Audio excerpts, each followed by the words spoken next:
અહીંયા શ્રીજી સમોસા, કચોરી, ફાફડા, જલેબી, લસ્સી બધું જ અવેલેબલ છે. પહેલાં આપણે કૃષ્ણનગરમાં ચાલતું હતું, લાસ્ટ 3 વર્ષથી કૃષ્ણનગરમાં ચાલે છે. હવે નરોડા નિકોલ માટે એકદમ નજીકમાં આવી ગયું છે, બરાબર. જેથી અહીંયા બધું ચોખ્ખાઈનું ધ્યાન રાખવામાં આવ્યું છે. અને ટોટલી આવો તમને હું બધાને બતાવું કે કેવી રીતના અહીંયા તમે જુઓ કે ગરમા ગરમ કચોરી મળશે તમને, બરાબર. ઇલેક્ટ્રિક સગડીમાં માંડીને બધું ગરમા ગરમ બનાવવામાં આવે છે. અહીંયા સાથે તમે આ બાજુ બતાવી શકો છો કે સમોસા, કાંદા કચોરી, મરચાં, બધી ચટણીઓ. અને તમે આ બાજુ આવો, હું તમને બતાવું. જો આ બાજુ પહેલાં છે ને આપણે ચોખ્ખાઈનું એકદમ ધ્યાન રાખવામાં આવ્યું છે, બરાબર.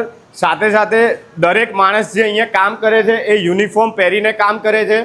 એમને ટોટલી ટોપીથી માંડીને ટી-શર્ટથી માંડીને બધું આપવામાં આવ્યું છે, બરાબર.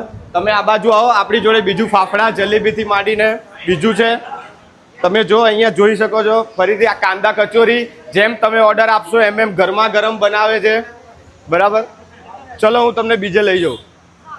અને હવે તમને હું અહીંયા ગરમા ગરમ જલેબી ફાફડા તમને બનતા બતાવું. જો આવો અંદર. અહીંયા આપણે ટોટલી તમે આ જોઈ શકો છો કે મશીનની અંદર જ ફાફડા એકદમ ફટાફટ તૈયાર કરવામાં આપવામાં આવે છે. અને અહીં તમને જોશો તો તમને લાઈવ ગરમા ગરમ જલેબી ફાફડા બનાવવામાં આપશે.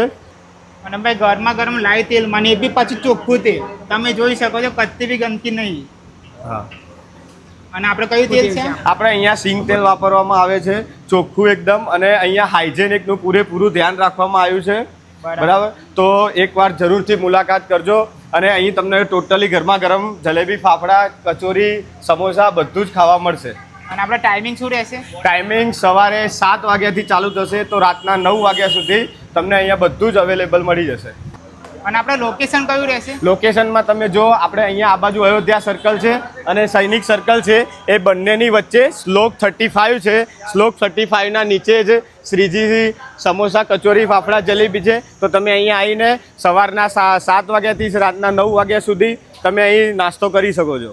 અને આપણે ટૂંક જ સમયમાં હવે અહીંયા સિટિંગ અરેન્જમેન્ટ બી ચાલુ કરીએ છીએ, એટલે તમે અહીંયાથી શાંતિથી બેસીને નાસ્તો કરી શકશો સવારમાં. અને આપણે જોઈ શકો છો કે કેટલું મોટું આવી રીતના અરેન્જમેન્ટ કર્યું છે. અને એક આખી દુકાનમાં આપણે ખાલી સિટિંગ અરેન્જમેન્ટ જ કરવાનું છે.